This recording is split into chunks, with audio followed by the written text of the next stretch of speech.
মাসের 16ই ডিসেম্বর আমাদের কাছে অত্যন্ত গুরুত্বপূর্ণ। শহীদ রাষ্ট্রপতি জিয়াউর রহমান মহান স্বাধীনতার ঘোষক, তিনি রণাঙ্গনে থেকে যুদ্ধ করেছেন, লড়াই করেছেন, সংগ্রাম করেছেন, মুক্তিযুদ্ধের নেতৃত্ব দিয়েছেন। তার ঘোষণার মধ্য দিয়েই দীর্ঘ 9 মাস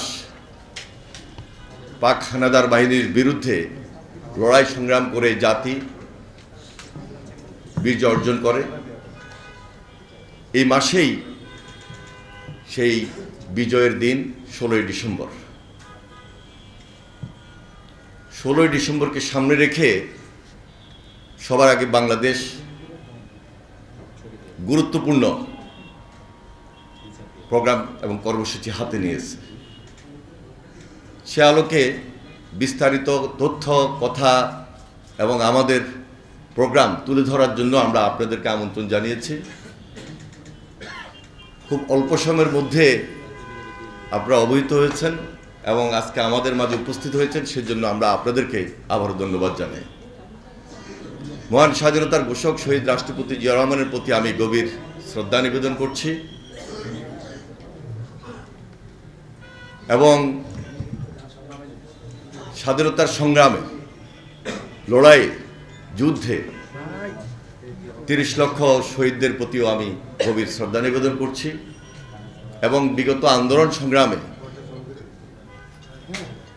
ছাত্র জনতার আন্দোলনের মধ্যে যারা শহীদ হয়েছেন, গুম খুনের শিকার হয়েছেন, তাদের প্রতি আমি গভীর শ্রদ্ধা নিবেদন করছি এবং তাদের পরিবারের প্রতিও সমবেদনা জ্ঞাপন করছি।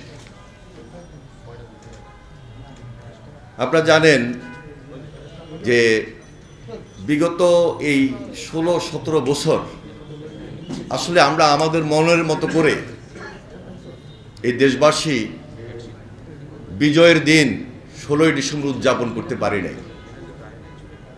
বাধা ছিল, বিপত্তি ছিল এবং অনেক ক্ষেত্রে একটা বাধা বিপত্তি এমন পর্যায়ে গিয়েছে যে স্বাভাবিক এবং স্বাধীনভাবে এই বিজয়ের দিনগুলো উদযাপন করা যাবে না।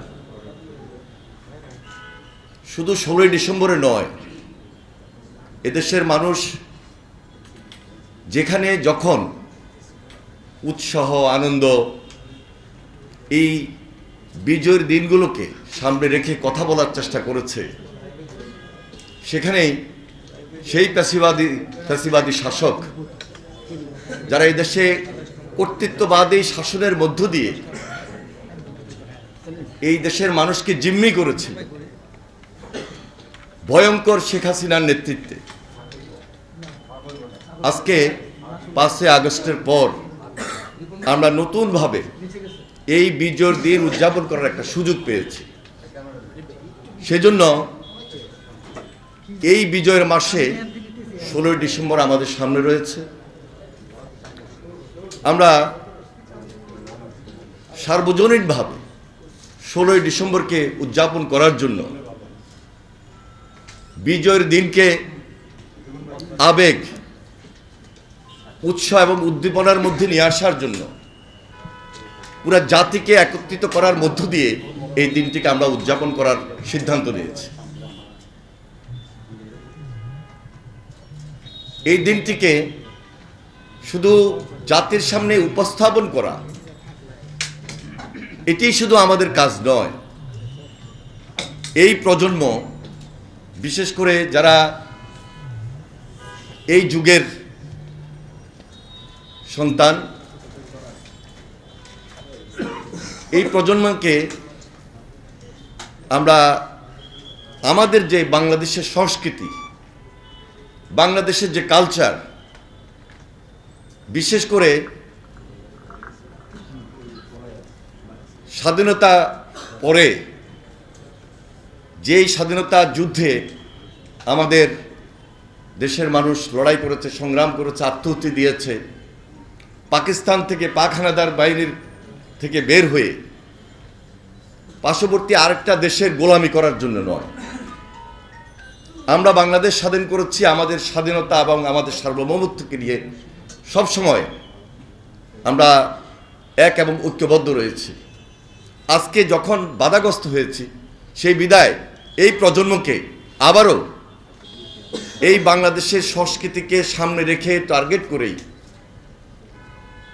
হিন্দি গান বা হিন্দি সংস্কৃতি বা উর্দু গান উর্দু সংস্কৃতি বা বিনদেশি যে কোনো সাংস্কৃতিক অবস্থান থেকে বের হয়ে আমরা একটা দেশপ্রেমিক বাংলাদেশের সংস্কৃতি তুলে ধরার জন্য এই প্রজন্মকে উদ্বুদ্ধ করার লড়াইয়ে আজকে আমরা ঐক্যবদ্ধ রয়েছি এবং সেটি সবার আগে বাংলাদেশ নামে। সেজন্য এই সবার আগে বাংলাদেশ আগামী 16 ডিসেম্বর মানিক মিয়া অ্যাভিনিউতে একটি কনসার্ট প্রোগ্রাম করার সিদ্ধান্ত নিয়েছে।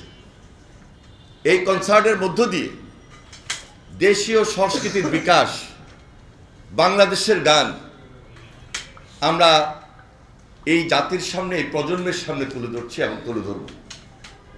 সেখানে আমরা মনে করছি যে একটা সর্বাত্মক সহযোগিতা দেশবাসীর কাছ থেকে যেমনই পাবো, আপনাদের থেকেও পাবো এবং এই দেশ, এই দেশবাসী, এই প্রজন্ম দেশপ্রেমিক, দেশের সংস্কৃতি সব কিছুকে ধারণ করে আমরা ঐক্যবদ্ধ থাকব এবং বাংলাদেশ, উই আর বাংলাদেশ, আমরা ইউনাইটেড বাংলাদেশ, এটা আমাদের একটা স্ট্রেংথ। বিশেষ করে এই প্রজন্ম যারা ছাত্র, যারা যুবক, এরা তারুণ্যের শক্তি। এই তারুণ্যের শক্তিকে বেদ করার কোনো সুযোগ এই দেশে কারোর থাকবে কিনা আমরা তা মনে করি না।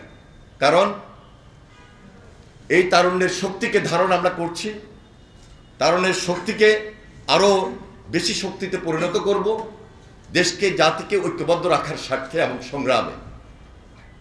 আমাদের দেশের বিরুদ্ধে আজকে বিনদেশী সংস্কৃতি শুধু নয়, বিভিন্ন ধরনের ষড়যন্ত্র আজকে হচ্ছে।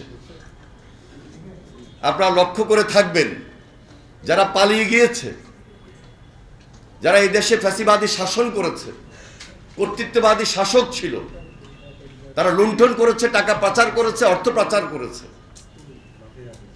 তাদের সেই টাকা, তাদের সেই অর্থ, তাদের সেই ষড়যন্ত্র আজকে একত্রিত হয়ে দেশের বিরুদ্ধে, দেশের স্বাধীনতা এবং সার্বভৌমত্বের বিরুদ্ধে বিন দেশের সঙ্গে একত্রিত হয়ে আজকে তারা সেই ষড়যন্ত্রে লিপ্ত রয়েছে।